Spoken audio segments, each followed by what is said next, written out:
I can't understand why someone would go through the trouble of stealing a box with a very ancient corpse.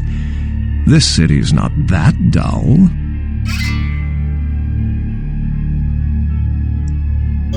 I'm an archaeologist, so I thought I'd indulge in a quick study of this Ankaran sarcophagus everyone's so riled up about.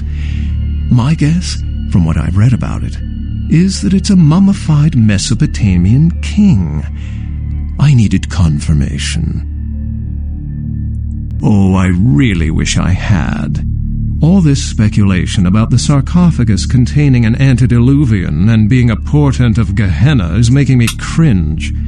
These are the kinds of ridiculous, superstitious assumptions I came here to debunk. Armageddon, doomsday, the end of all kindred. It's a common facet of most mythologies. Fear that the world will end.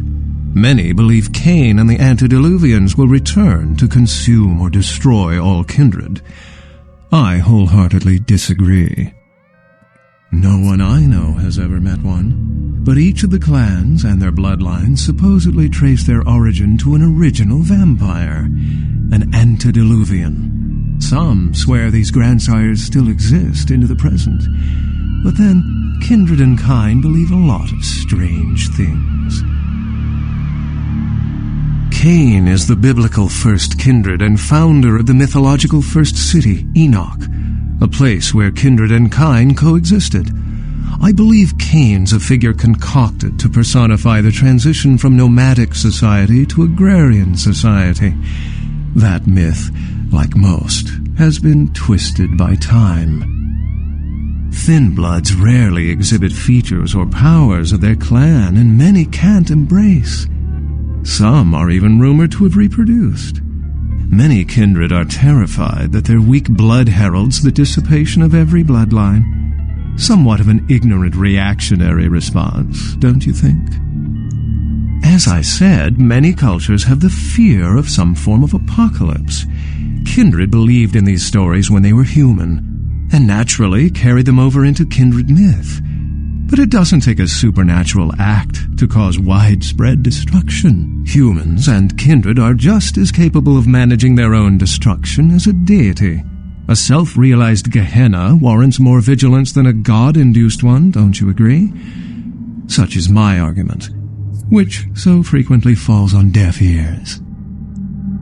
What prophecy doesn't have vague apocryphal signs? Let's see. The usual ones cited are the appearance of thin bloods, Cain sightings, doom, gloom, that route. For 300 years I've been trying to determine the function of our existence, the kindred's role in the world. I'm not content to attribute it to some act of supernatural biblical vengeance. We exist for a reason, and if it takes another 300, I'll figure it out. Any thoughts?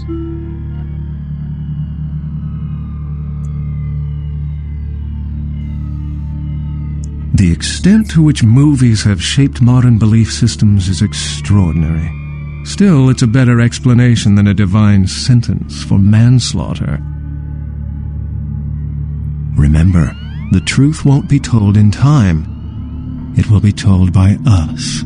Well, my work here is stolen away into the night. Think I'll do the same.